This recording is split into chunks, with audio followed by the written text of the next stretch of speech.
Tonight we're going to talk about the second of the six paramitas, which in Sanskrit or Pali is Sila Paramita. And uh, some of the words here that I'm going to say to begin with, um, I said last time, and I probably will each of the six times. We'll talk about a paramita every 4 weeks, and perhaps just as a reminder to everybody, if you've been here before when we talked about these, but also for people who are hearing this for the first time, um, just putting a little bit of context. The paramitas, the term is a Sanskrit term that's used in Buddhism. It's often translated as perfection. Um, and in Buddhist commentaries, it's described as noble character qualities generally associated with enlightened beings, which is us, actually. Um, One of the things I always want to kind of caution about, because this can be daunting. In Buddhism and Zen, we have all these lists. We have endless lists, and they can be overwhelming. One can be left with the feeling of having to memorize all this stuff. We have three treasures, three tenets, three pure precepts, four bodhisattva vows, four noble truths, six paramitas, the Eightfold Path, the 10 grave precepts, and more. It's easy to be confused or to feel like somehow it's a barrier that we have to memorize and understand all of this. Um, and I'd encourage us, and this is why we're taking these one at a time. I'd encourage us to avoid that if you can. Avoid that feeling of pressure or obligation to get it all. Uh, a lot of us grew our appreciation of these terms and these practices and these descriptions over many, many years. And for, I'll speak for myself. Uh, my appreciation and understanding is growing still. Um, so, don't feel any kind of a rush. In fact, approach them more like a koan in koan practice, where we don't take the whole 48 koans of the Mumonkan and try to digest it at once. We work with them one by one, and sometimes it takes a year or two or more. And we do this patiently and meditatively. So these six paramitas, or these six perfections, and in English, these are generosity, ethical conduct, which we'll talk about tonight, patience, joyful effort, meditation, and the perfection of understanding. These are tools that we have available to us to use to wake up. That's what we're doing in this practice. We're trying to wake up.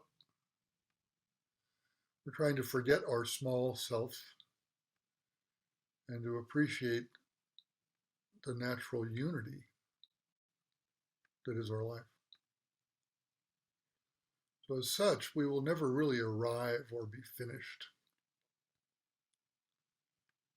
Especially, as in our bodhisattva vows, we refer to inexhaustible delusion. So not only will we never arrive or be finished with these practices, we have inexhaustible delusions that are coming up to impede us. By the way, I mentioned the English names of those six paramitas or perfections. The last one being understanding.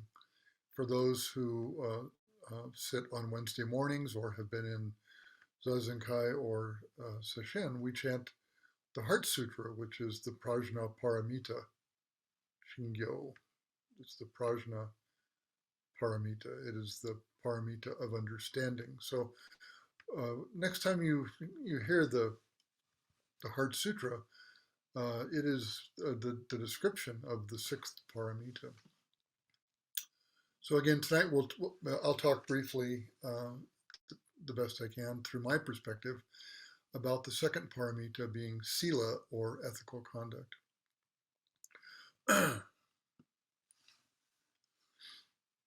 And just starting off really personally, that's where I'm most comfortable, I guess. I have to admit, I've always struggled with things like prescriptions of ethical conduct.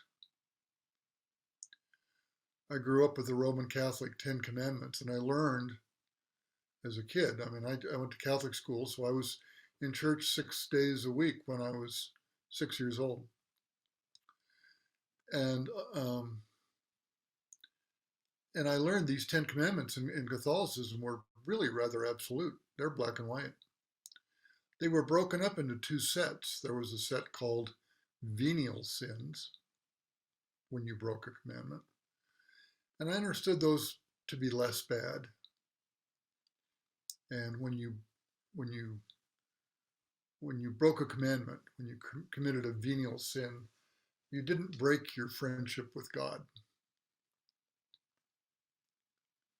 But mortal sins, on the other hand, were grave, and if one did not repent before death, one risked heading to eternal damnation. As a kid, I didn't much like that, because I thought, for sure, sooner or later, certainly through no fault of my own, I was going to goof and break one of those. That scared the hell out of me.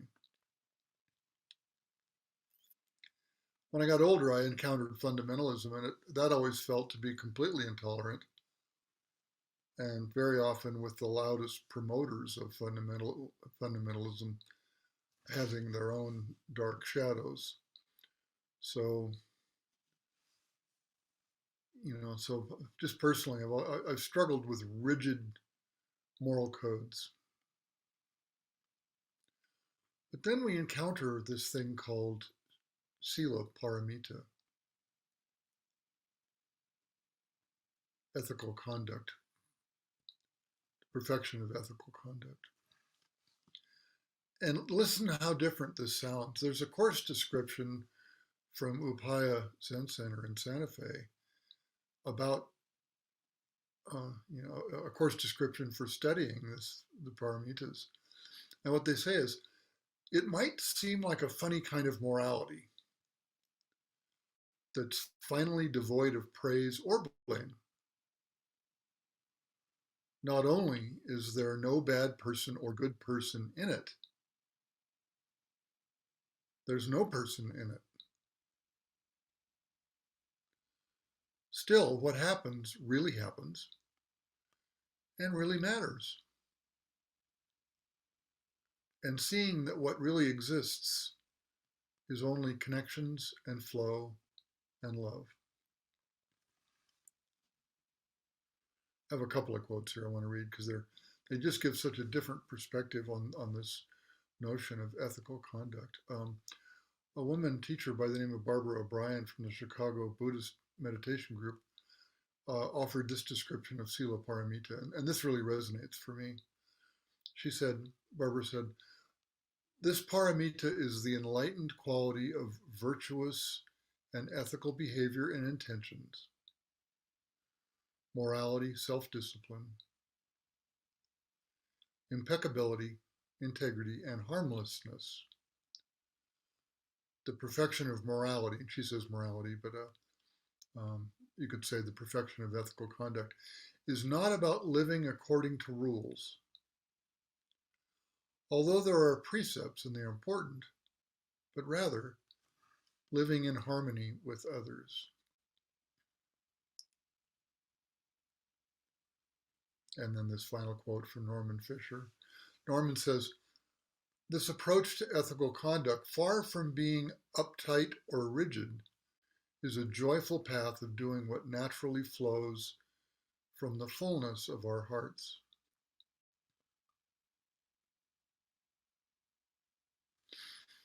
Reading more from Norman, it's really clear, and he helps us remember over and over again that, as with all of our practices, Meditation is at the root of how we approach Sila Paramita, or the perfection of ethical conduct. Meditation is the core, and it's the source for working with all of these perfections. The more we become intimate with how our own minds work, I can speak about my own, turning this way and that, picking, choosing, preferring, rejecting, opposing.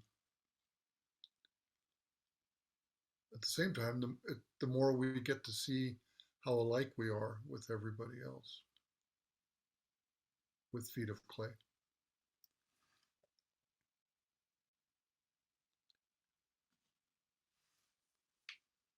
Norman says that practicing this perfection of ethical conduct has three parts to it, and we won't have time to go deeply into this, but I'll just mention them. The first one is noticing and checking conscious and unconscious selfishness. And I can really relate to that. I'm enormously selfish, and if I'm doing my practice, if I'm taking my meditation into my daily life, when I'm interacting with other people, I can really see this come up. So noticing and checking it. Checking is an interesting word. It doesn't feel like restricting so much to me in kind of a fundamentalist way, but noticing and just maybe stepping back. The second one is developing virtue or the passion for goodness and caring about others. And he uses the word developing, and I really rather than a deliberate, like a programmatic thing or like an exercise. And maybe I'm wrong about this, but it feels to me like this might develop, that it develops rather than that I develop it. The third one is feeling joy in loving and helping others without restraint and without any expectation for recognition or reward. And this is the Bodhisattva path that's beyond virtue. He also says that ethical conduct is empty. And he says it is both the entry point to the path as well as the path's ultimate fruition.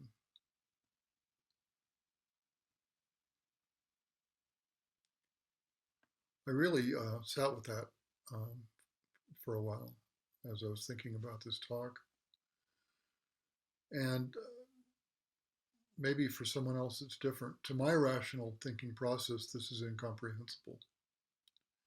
That ethical conduct is empty, that it's both the entry point to the path as well as the path's ultimate fruition. And my only relief, my only way through this or to it or with it or however I might want to say it is non-knowing or the mind of Zazen. That's the only way I know how to deal with something that feels that contradictory and incomprehensible.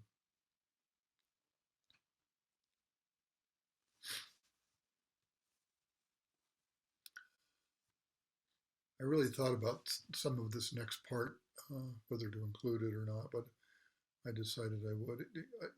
In our world, and rarely as poignantly as today, we're faced with making decisions or having perspectives or views or opinions or whatever about painful and urgent issues of national or global importance. And we're faced with problems that really don't have clear ethical answers.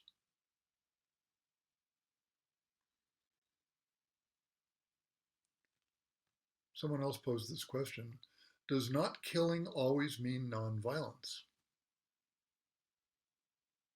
It's one of our precepts. Does it always mean nonviolence?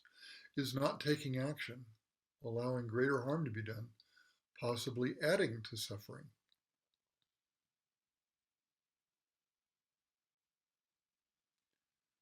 Fisher suggests that living in a complex world, many ethical dilemmas offer no good options,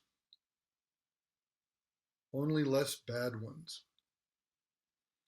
I really wanted him to tell me that there were perfect answers to complex problems.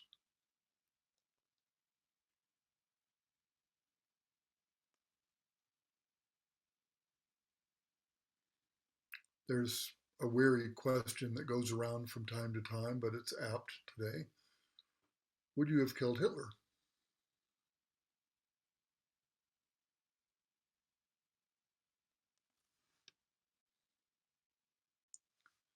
So tonight we're trembling on the brink of potential war, and we're all witnessing this unfold. I mentioned this in the newsletter yesterday. We pray for peace, but we also see the possibility that this could be, and we don't know. I was talking to Sokyo the other day, and she reminded me, we don't know what's going to happen. But on the list of possibilities, this could be a moment like September 1st, 1939, when the Third Reich invaded Poland. Likely not. Possible. And no two things are alike, of course. We simply can't know, and there really is no reliable moral choice that we can select that we can be assured is right.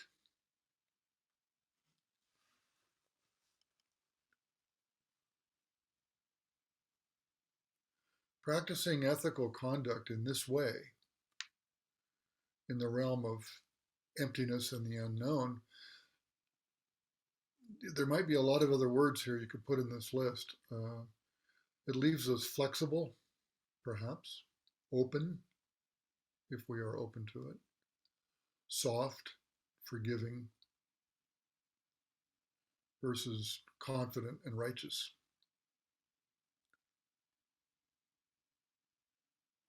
We reside in not knowing, and then we act anyway.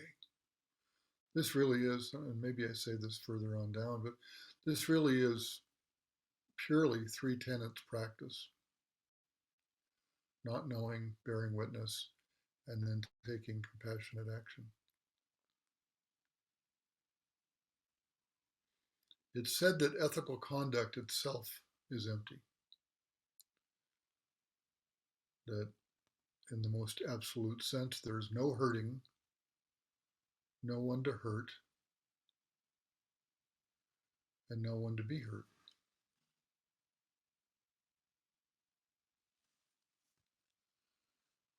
This is decidedly not the Roman Catholic Ten Commandments of my youth. This kind of ethics is not about imposing a list of strictures or controls on myself from the outside. Rather, I'm called to see my life, to see the activity of being as the flow of love, and the possibility of my actions being in accord with the way things are, not the way I want them to be, but the way they are.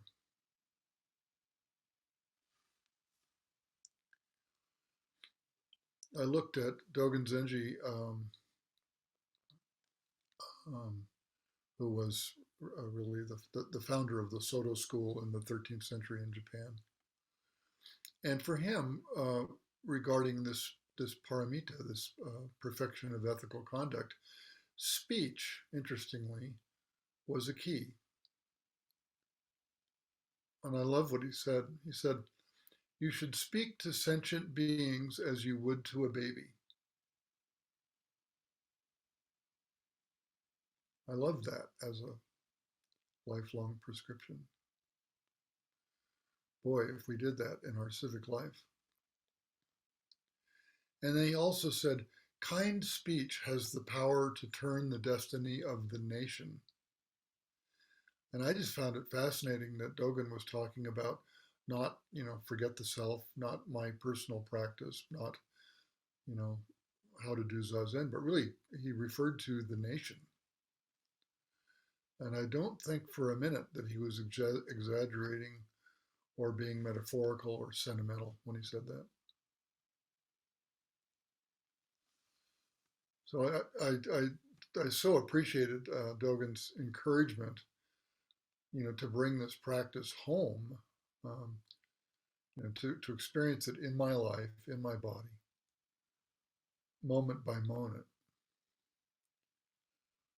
and as I can do, avoid getting spun up into philosophical or moral hypotheticals.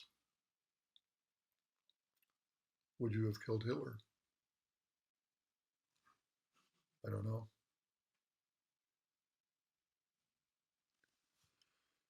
So, what can I do right now in my life to deter Putin?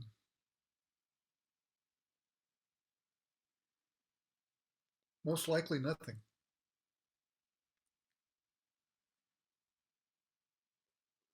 I can speak kindly. I can thank Sandy for bandaging my foot. I can carefully put away the clean dishes. I can call my kids and tell them I love them. I was worried about getting through that part. At the end of his chapter on this Paramita, Norman offers us a nice, really, really lovely list of intimate practices that can open our hearts and wake us up to the moment and help us work with this Sila Paramita, or this perfection of ethical conduct. And I won't share all of them with you, but there were four here that I really liked, that I really embraced, and uh, I'm going to do this. I invite you to do this too if this resonates. For a week, try to never criticize anyone.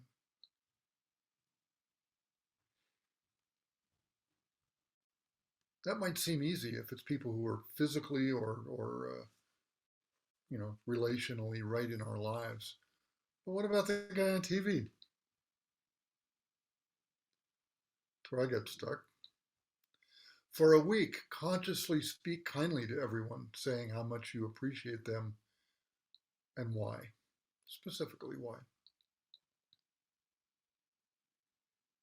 For a week, try to avoid assuming that you understand others' motivations. Assume that they have reasons you don't understand.